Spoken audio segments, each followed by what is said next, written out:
There have been some big layoffs at Twitter, and evidently some big layoffs coming at Facebook, also called Meta. And quite honestly, I'm thrilled about both. Now, whenever I say things like this on social media, inevitably someone goes, Dinesh, this is very insensitive because you are taking pleasure in people being fired before the holidays. And my reply to that is, no, I take equal pleasure when people are fired after the holidays, as long as it's the right people and they're being fired for the right reasons. Now, why should we feel any sympathy for these nasty, vicious, thuggish censors? For months, if not years, they have been gleefully knocking people off, shutting them down, blocking them, putting their hands on the dials and magnifying this guy because he's their friend. By the way, it's also come out that there are people at Twitter who might have been taking backdoor money to verify people. Elon Musk himself said this requires investigation. So in other words, they're saying, listen, you wouldn't normally qualify to be verified, but if you pay me, I'll make sure you're verified. So these people are, they like to pose as if they're major idealists, but they're not. They're deeply corrupt. They're deeply partisan. And so putting them out on the street is the least that could happen to them. They deserve far worse.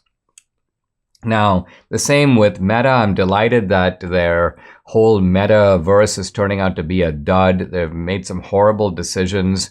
And so again, a whole bunch of bad people are going to be let go. Now, in that case, for different motives. Zuckerberg is just basically cutting costs. There's a very interesting post. This is by a guy from the NAACP. In our meeting, Elon Musk made a commitment that he would do his part to protect the integrity of these midterms. But just days later, he fired employees at Twitter who oversee election mis- and disinformation. And my point is, disabling the censorship police in this way is protecting the integrity of the midterms. You know why? Because in the 2020 election, we had a lopsided situation, an unlevel playing field. Twitter was actually making in-kind contributions to the Democratic Party by shutting down the opponents of the Democrats. So what we want on Twitter is a level playing field. We want free and open debate. That's what's essential for for a genuine and functioning democracy. So Elon Musk is actually helping democracy by dismantling this whole regime of, quote, election monitors. These election monitors are not genuine monitors. I've mentioned before, they're not just going around looking for so-called hate speech so people can feel safe on Twitter. They are going around essentially policing all kinds of information on all the key topics that we're fighting over in this country, that we're arguing about. Topics like COVID, the legitimacy of shutdowns, the question of election integrity, climate change. I mean, if we can't debate these topics, what can we debate? Where is the debate supposed to occur if not over these issues that people genuinely disagree about? And when Elon Musk tweeted out, kind of a somewhat enigmatic tweet, Twitter needs to become by far the most accurate source of information about the world. That's our mission. And of course, insofar the statement itself is a noble mission, the problem comes in with who decides what is accurate information. The defense of free speech is based upon the idea that no one decides, that there are certain things that it's illegal to say, and that's very limited. And otherwise, you allow accurate information to emerge out of the crucible of debate. But here's a journalist, a guy named Kyle Grantham. He's sarcastically saying that Elon Musk wants people to pay him $8 to get a blue check verification, and then they can be, quote, a legitimate source of news.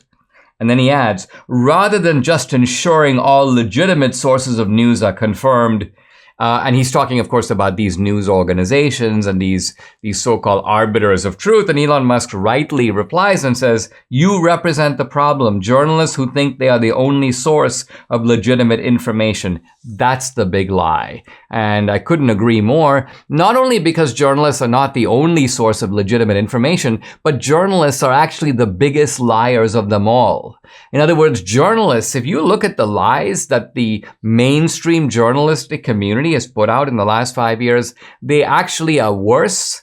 They are greater in magnitude and more destructive in effect than any lies put out by any QAnon conspiracy theorists, in large part because those lies, although they might reach some ears, the journalistic lies are reaching the most influential people in America and are working together. So you have a kind of, you might almost call it a sort of ecosystem of lies.